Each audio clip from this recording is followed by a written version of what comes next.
दुनिया में बदलता हुआ मौसम और बढ़ता हुआ दर्जा हरारत यानी क्लाइमेट चेंज जहां हर चीज़ को मुतासिर कर रहा है, वहीं ज़राअत को भी बेहद नुकसान पहुंचा रहा है।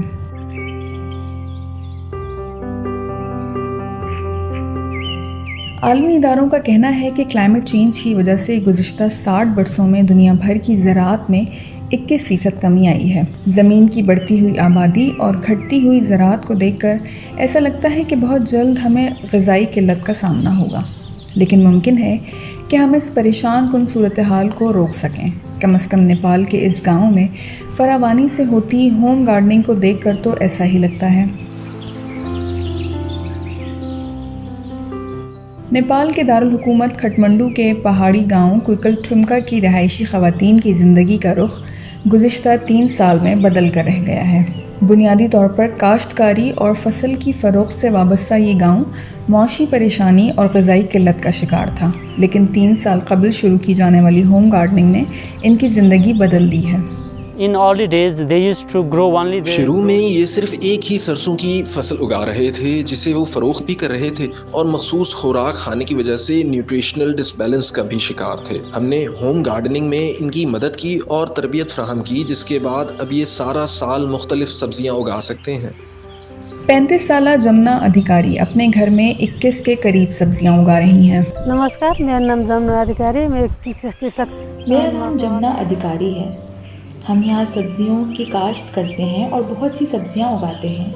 हमने ऑर्गेनिक फार्मिंग के बारे में सीखा है। यहाँ तकरीबन 25 ख़वातीन हैं जो होम गार्डनिंग कर रही हैं। यहाँ हम बंद गोभी, फूल गोभी, हरी मिर्च, बैंगन और टमाटर समेत 21 सब्जियाँ उगाते हैं। 2 हिस्सों में उगाई जाने वाली इन सब्जियों में एक हिस्सा जमुना के घर के लिए है, जबकि दूसरा फ़रोख्त के लिए। हम सब्जियों की फ़रोख्त भी करते हैं और उसके लिए अलग सब्जियाँ उगाते हैं।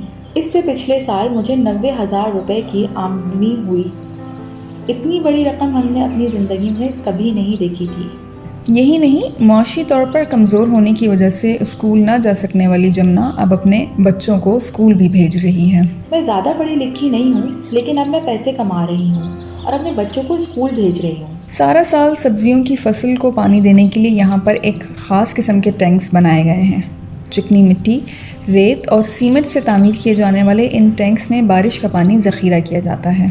शुरू में पानी की कमी की वजह से इन्हें सब्जियां उगाने में मुश्किलात का सामना था, लेकिन इन टैंक्स की तामीर के बाद ये बारिश का पानी ज़ख़ीरा करने के काबिल हो गए हैं। इस पानी को ये पूरा साल सब्जियां उगाने के लिए इस्तेमाल करते हैं। इस होम गार्डनिंग की वजह से मकामी अफराद इन नुकसानदेह कीड़े मार अद्वियात से भी महफूज हो गए हैं, जो फसलों पर छिड़की जाती हैं और सेहत के लिए बेहद नुकसानदेह हैं। एक तहकीक के मुताबिक ये अद्वियात जल्द की एलर्जी से लेकर सांस और हाजमे के मसाइल और कैंसर तक का सबब बन सकती हैं। हमने कुछ सर्वेस किए जिसमें पता चला कि केमिकल फर्टिलाइजर्स और एंटी पेस्टिसाइड्स के इस्तेमाल की वजह से ये एलर्जी और दीगर बीमारियों का शिकार हो रहे थे और यहाँ सर दर्द भी आम था। इससे पहले हम जो सब्जियां खाते थे उनमें केमिकल फर्टिलाइज़र इस्तेमाल होता था। वो बहुत ज़्यादा इस्तेमाल होता था, लेकिन एक वक्त आया कि हमें एहसास हुआ कि इन फर्टिलाइज़र्स का इस्तेमाल बंद कर देना चाहिए। लेकिन यहाँ पर फसलों की अफजाइश के लिए मकामी तौर पर तैयार करदा खाद और कीड़े मार स्प्रे इस्तेमाल किया जा रहा है। ये स्प्रे और खाद जानवरों के गोबर, ख़राब सब्जियों, फलों और पत्तों से तैयार किए जाते हैं। बायो फर्टिलाइजर्स और बायो पेस्टिसाइड्स के इस्तेमाल के बाद इन लोगों का कहना है कि इनके तिबी मसाइल में काफ़ी कमी आई है। They are saying that they are not having such problems, health issues these days. ये वेजिटेबल फार्मिंग हमारे लिए बहुत मुनाफा बख्श है।